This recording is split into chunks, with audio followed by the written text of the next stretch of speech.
Setiap pemilik kebun yang bertubuh raksasa itu berhasil menangkap seseorang dari mereka. Ia masukkan ke dalam kantong bajunya bersama buah-buahan yang dipetiknya, hingga ia berhasil menangkap semuanya. Assalamualaikum Sobat Iza Muslim yang berbahagia. Benarkah manusia raksasa itu ada? Manusia yang digambarkan memiliki ukuran super besar dan lebih tinggi berkali-kali lipat dibanding manusia normal? Jawabnya adalah ada dan nyata. Manusia raksasa pernah hidup di zaman dahulu. Mereka dikenal dengan nama Bani Amalikoh, yang hidup di zaman Nabi Musa dan bertempat di sebuah daerah yang bernama Ariha, Palestina. Mari kita simak kisahnya. Perjalanan Nabi Musa alaihissalam beserta kaumnya Bani Israel berjumlah 70 orang yang terdiri dari 12 kabilah terus berlanjut.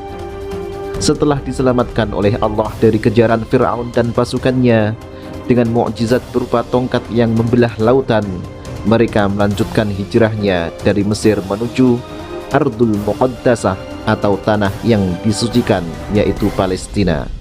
Tanah yang dijanjikan kepada mereka yang dahulunya adalah milik kakek moyang mereka, yaitu Nabi Ya'qub alaihissalam. Nabi Ya'qub alaihissalam dan putra-putranya serta semua keluarganya pergi meninggalkan Palestina menuju ke negeri Mesir di masa Nabi Yusuf alaihissalam menjadi raja. Mereka tetap tinggal di Mesir hingga zamannya Nabi Musa dan kaumnya, yaitu Bani Israel, yang diperintahkan Allah untuk hijrah ke Palestina. Dalam perjalanannya, setibanya di suatu tempat dekat dengan kota Ariha, Nabi Musa dan rombongan beristirahat.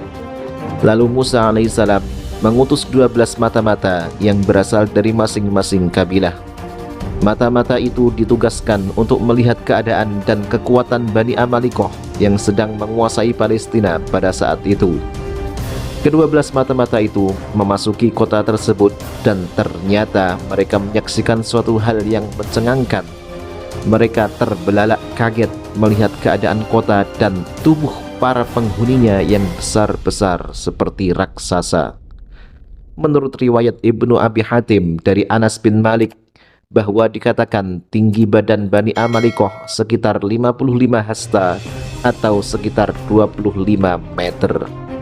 Kemudian mereka memasuki kebun milik salah seorang penduduk kota itu. Tetapi pemilik kebun datang untuk memetik buah. Ketika ia memetik buah-buahan, ia menjumpai bekas telapak kaki ke-12 mata-mata itu. Lalu ia mengikuti dan mengejarnya. Setiap pemilik kebun yang bertubuh raksasa itu berhasil menangkap seseorang dari mereka. Ia masukkan ke dalam kantong bajunya bersama buah-buahan yang dipetiknya, hingga ia berhasil menangkap semuanya. Lalu pemilik kebun itu pulang menghadap rajanya dan mengeluarkan mereka semua dari kantong itu di hadapan raja.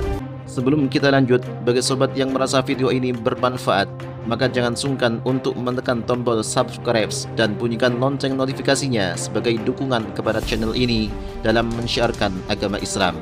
Semoga menjadi amal jariah. Sang raja berkata kepada mereka, "Sesungguhnya kalian telah melihat keadaan dan kekuatan kami.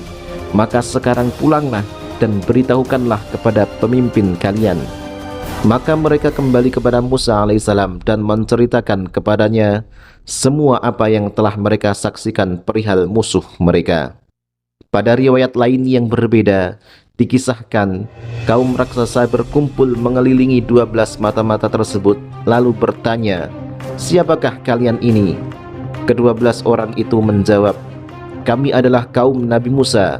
Dialah yang mengirimkan kami untuk mencari berita tentang kalian." Maka mereka memberi ke-12 orang itu sebiji buah anggur yang cukup untuk mengenyangkan satu orang. Dan mereka berkata, "Pergilah kalian kepada Musa dan katakanlah bahwa ini adalah takdir." Maka mereka kembali dengan hati yang sangat takut. Ketika mereka datang kepada Musa, mereka langsung menceritakan apa yang telah mereka saksikan. Nabi Musa alaihissalam memerintahkan kaumnya untuk memasuki kota itu dan memerangi penduduknya yang bertubuh raksasa tersebut. Maka Bani Israel menolaknya karena kerdilnya iman mereka dan besarnya rasa takut kepada Bani Amalikoh. Wahai kaumku, masuklah ke tanah suci Palestina yang telah ditentukan Allah bagimu, dan janganlah kamu berbalik ke belakang karena takut kepada musuh. Nanti kamu menjadi orang yang rugi. Mereka berkata, wahai Musa, sesungguhnya di dalam negeri itu ada orang-orang yang sangat kuat dan kejam. Kami tidak akan memasukinya sebelum mereka keluar darinya. Jika mereka keluar dari sana, niscaya kami akan masuk. Quran Surat Al-Ma'idah ayat 21 hingga 22.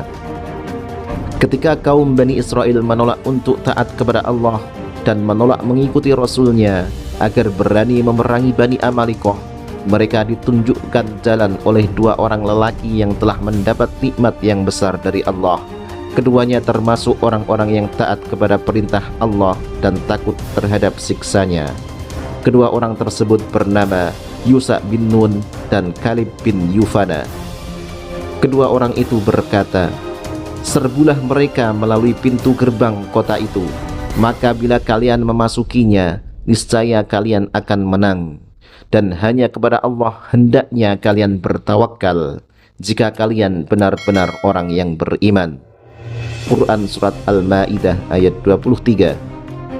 Akan tetapi, hal tersebut tidak memberi pengaruh sedikit pun pada mereka. Mereka tetap saja tidak akan mau untuk selamanya memasuki tanah Palestina selama kaum Jabbarin atau kaum raksasa berada di dalamnya. Bahkan dengan lancang, mereka menyuruh Nabi Musa untuk berperang sendirian bersama Tuhan, sedangkan mereka ingin bersantai duduk-duduk saja. Pergilah kamu bersama Tuhanmu dan berperanglah kamu berdua. Sesungguhnya kami hanya duduk menanti di sini saja.